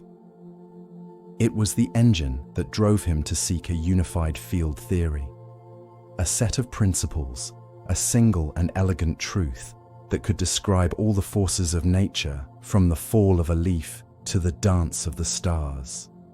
He believed, with the conviction of a mystic, that beneath the apparent complexity of the world lay a fundamental simplicity. And it was precisely this faith that put him in collision with the new physics that he himself had helped to birth. Winter came to physics with quantum mechanics. A new generation of scientists, his own intellectual heirs, began to describe a universe that was not based on certainty and causality, but on probability and chance. A world of shadows and probabilities where particles existed in an uncertain blink until they were observed. For Einstein, this was heresy. His famous statement, "God does not play dice," was not a theological pronouncement, but a philosophical lament. It was the resistance of a mind that had dedicated its life to finding the hidden causality beneath the moss of the apparent. Accepting a fundamentally random universe was, for him, to admit that the great cosmic cathedral had cracks in its foundations, that the sublime intelligence was, ultimately, careless. This stance isolated him. In his later years, the great revolutionary became a classical figure, a beacon of a deterministic world that the tide of new science was leaving behind. He felt, in his own words, like an old stubborn man who no longer shared the language of the young. But his philosophy did not stop at the cosmos. If the universe had no moral legislator, the responsibility fell with immense weight on the shoulders of humanity. His humanism was the earthly counterpart of his cosmic religion. He believed in the sanctity of the individual, in the freedom of thought as the most precious good, and in compassion as the only possible guide in a world without divine commandments. Our moral compass was not written in the stars, but forged in the heart and reason. That is why he fought against blind nationalism, militarism, and oppression. They were a betrayal of human capacity to create order and beauty in our small corner of the universe. Thus, in the twilight of his life, in the quiet solitude of Princeton, the man who had mapped space-time found himself navigating the even more complex waters of faith and reason. His universe was a harmonious whole, a perfect symphony. However, the man who sought the unique equation that would unify the forces of nature often found himself disarmed before the much more unpredictable forces that govern affection, loss, and family lineage. We have navigated the oceans of his mind. We have seen how his thoughts bent the light of the stars and rewrote the laws of the cosmos. But now, we must lower our gaze from that infinite firmament and look towards the earth, towards the house with the light on in the window, where the man, not the myth, lived and breathed. For the very universe that unfolded with the majestic logic in his equations became entangled in an unpredictable and often painful geometry within the walls of his own home. The echo of his first great love, Mileva Maric, never completely faded. It was a long shadow cast from the days in Zurich, from that intellectual camaraderie that burned with the intensity of a young star before collapsing in on itself. The separation was a tectonic fracture in his life, an abyss that time never fully closed. The money from the Nobel Prize, promised to her years earlier in a pact sealed over the ashes of a love, was a final and complex bond, an attempt to quantify what had become unquantifiable. It was the price of a freedom that, for both, always carried the bitter taste of loss. Then came Elsa, his cousin, his second wife. She was not the intellectual collaborator, the companion in theoretical storms. Elsa was the harbour. She was the guardian of his earthly world, the one who intercepted unwanted mail, the one who made sure he ate, the one who built a dam of normalcy against the tide of the world that threatened to drown his concentration. In Princeton, in that house on Mercer Street, she was his anchor. Her death in 1936 was the breaking of that dam.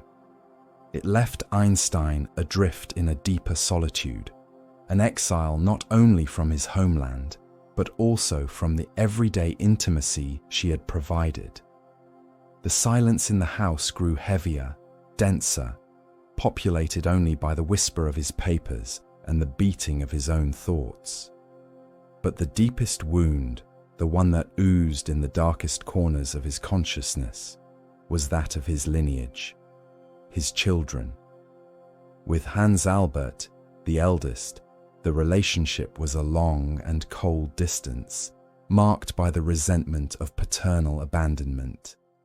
It was a broken bridge that took decades to rebuild, piece by piece, with the mortar of time and late forgiveness, until the son, now a respected engineer, could finally see the father beyond the giant. And then there was Edward, his Tete. Here, tragedy admits no consolation. A brilliant and sensitive mind, devoured from within by the relentless fog of schizophrenia. For a man who dedicated his life to finding order in chaos, his son's illness was the unsolvable equation, the cruel paradox of the universe. After emigrating to America, he never saw him again. Edward slowly withered in the perpetual winter of a Swiss sanatorium, a constant and silent reminder of the limits of genius, of power, and of love. The universe had laws, but his son's mind did not obey them. It was a pain that Einstein carried with him like a stone in his heart, a darkness that not even the brightest of his theories could illuminate. Not everything was shadow. In the garden of his life, lasting friendships also grew, beacons in the night.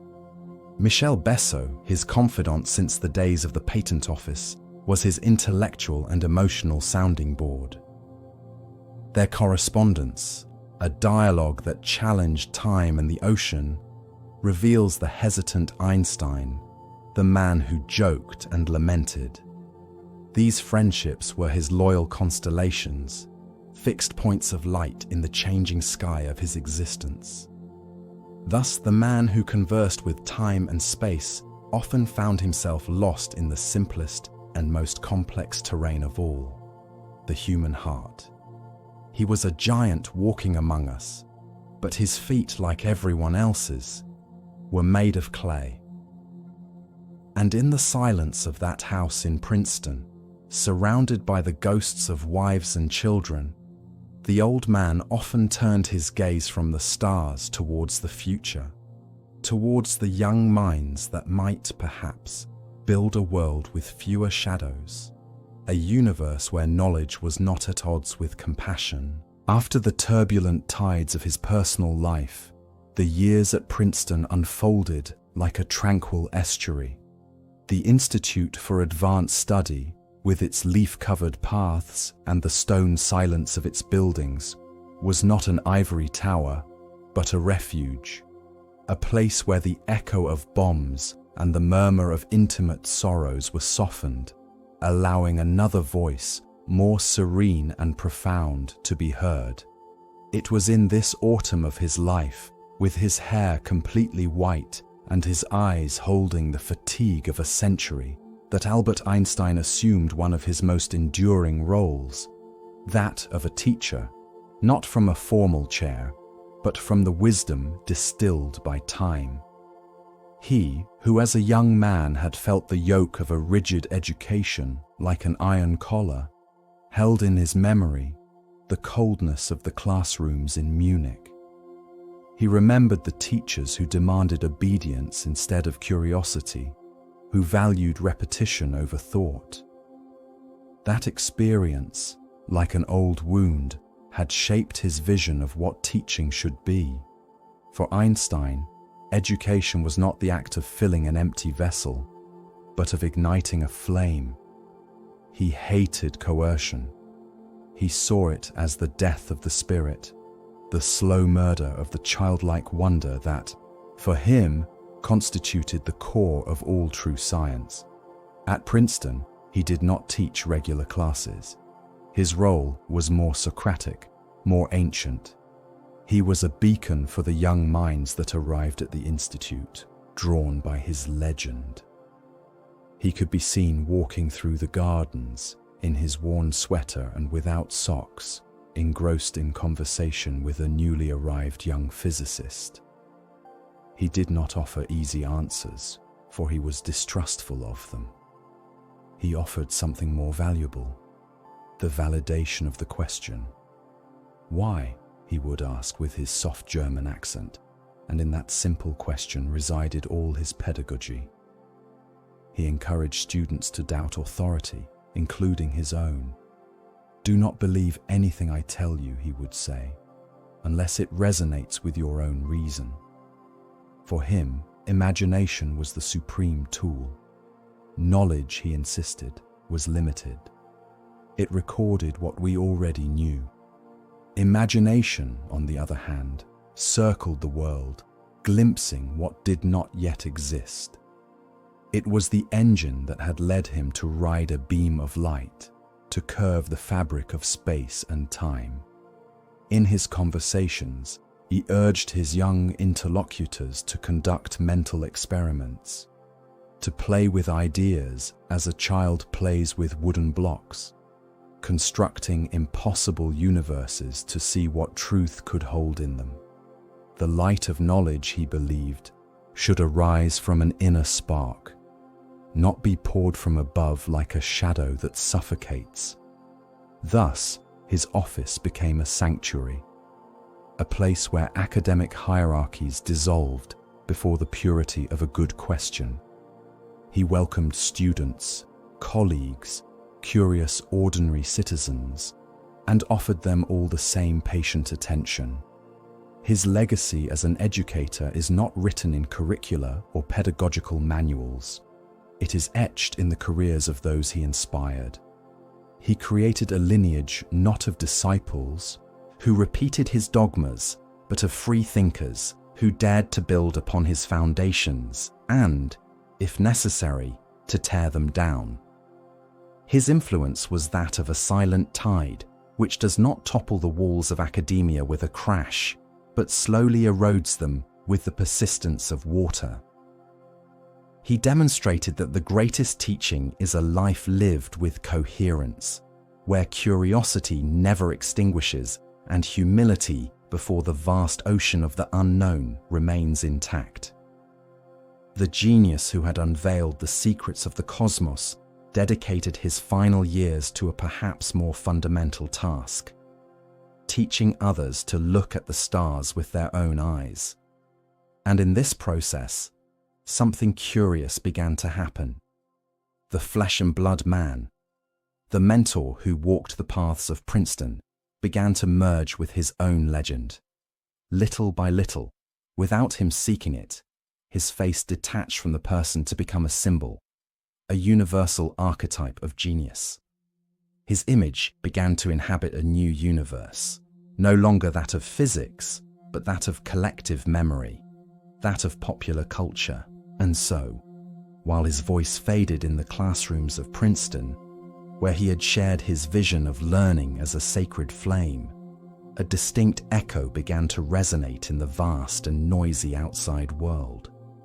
An echo that did not carry the complexity of his equations, but the simplicity of his face. The man, little by little, began to be consumed by his own shadow, by the legend that grew like moss over the stone of his name. Few men become archetypes in life. For most, death is the chisel that polishes their figure for posterity. But Einstein was different. The 20th century, a century of machines, speed, and new anxieties, needed a patron saint for reason, an oracle for the atomic age. And it found him in that man with a kind gaze and unruly hair. It found him not in his articles, inaccessible to almost everyone, but in his image. That image was forged in moments that Einstein himself barely noticed.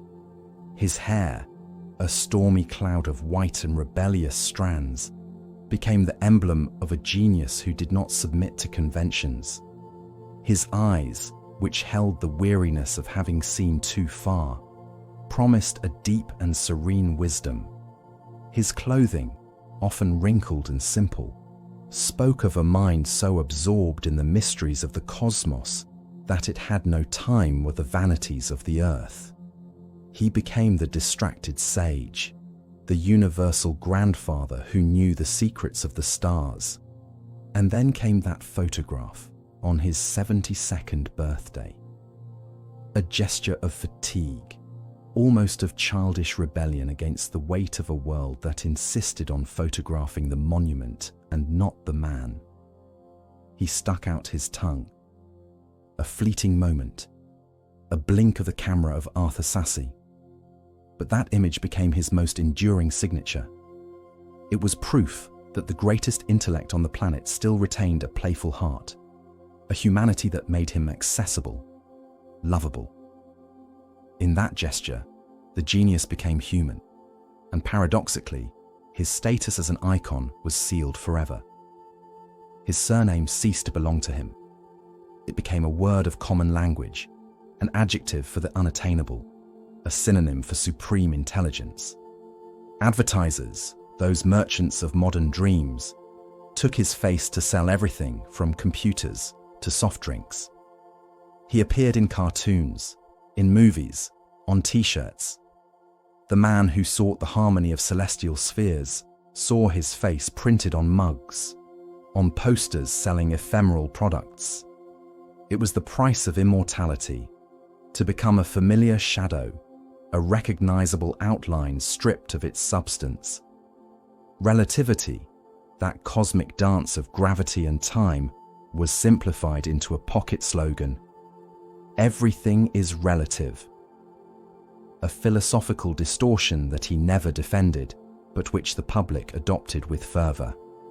His equation, E equals mc squared, transformed into a magical hieroglyph, the formula of absolute power, whispered with a mix of fear and reverence, often without understanding that it described the humble conversion of matter into light.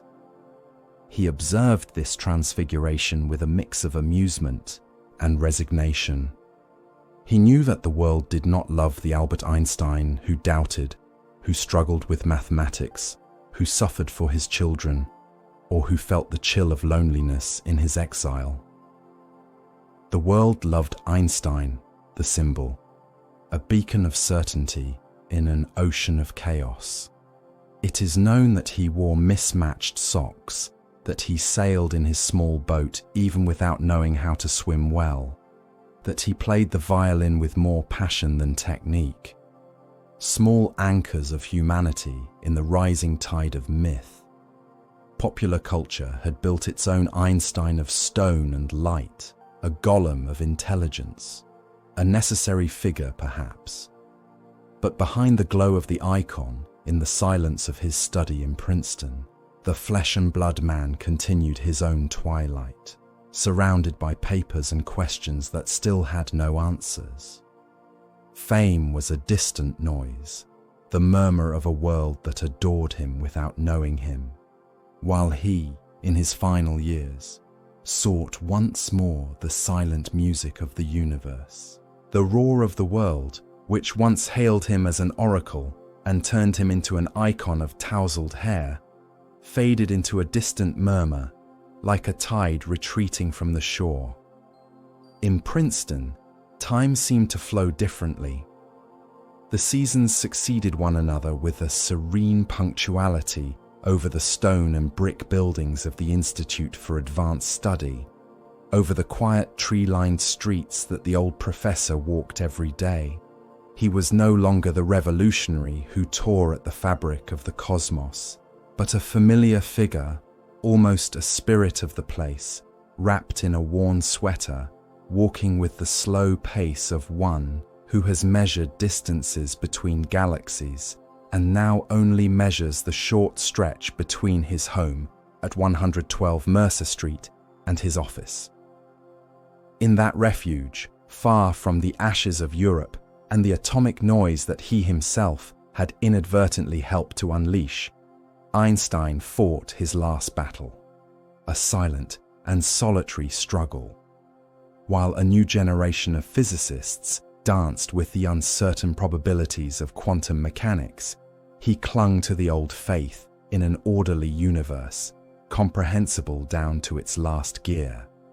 On the blackboard in his office, equations piled up like dry leaves in autumn, a labyrinth of symbols in search of an exit, the unified field theory. It was his grail, the final symphony that was to harmonize the forces of gravity and electromagnetism into a single majestic law. He sought the mind of God, as he liked to say, convinced that God did not play dice with the universe. But the universe, or at least the scientific community, seemed to have chosen another game. His younger colleagues revered him as a monument, but few followed his path. There was a profound loneliness in that of the lighthouse keeper who continues to sweep his beam of light over an ocean that no one sails anymore. However, his intellectual isolation was not a human isolation. His desk was a port to which letters arrived from all corners of the planet. They were an echo of the 1,000 worlds he had touched. He maintained a constant dialogue across the ocean with his old and brilliant adversary, Niels Bohr, debating the nature of reality with the deep respect that two titans who have seen the same summit from opposite slopes profess to one another. He wrote to Queen Elizabeth of Belgium, a friendship forged in days of glory and maintained in the stillness of exile. And he responded with an almost infinite patience to children who asked him if scientists prayed, to anguished citizens seeking a moral compass in the nuclear age.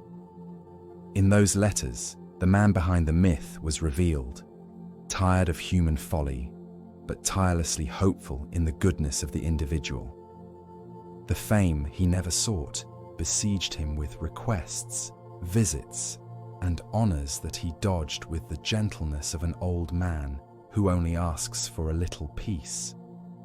It is known that he often gave false directions to tourists who asked for Einstein's house, pointing to any other place to preserve his sanctuary.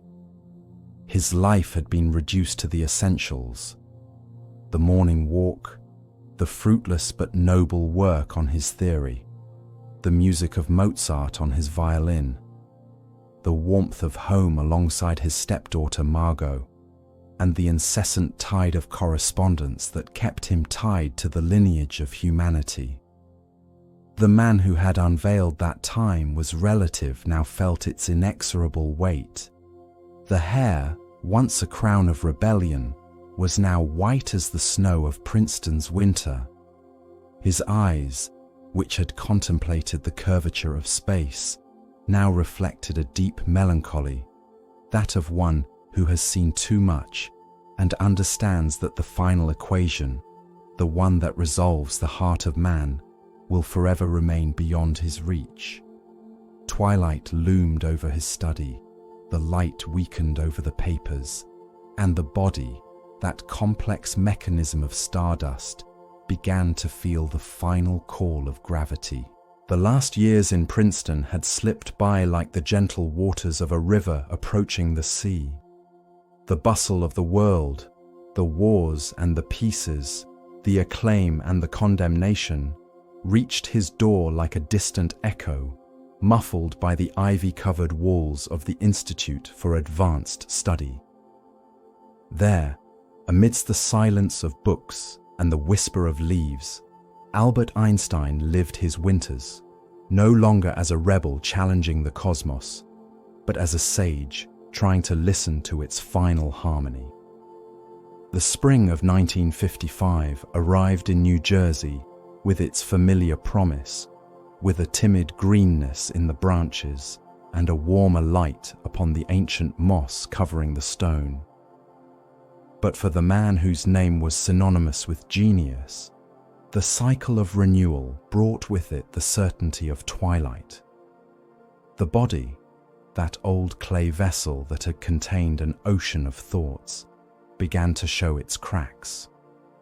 An aortic aneurysm, diagnosed years earlier, was a ticking time bomb beating within him.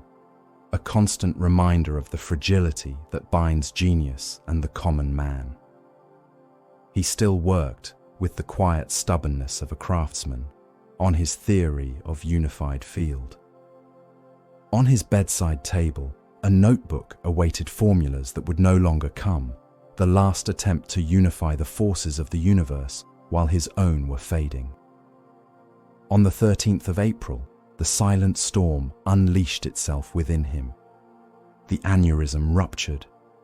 The pain was a cold stab, an inescapable physical truth. He was taken to Princeton Hospital, where the doctors offered him one last battle, a surgery that could prolong his time on Earth.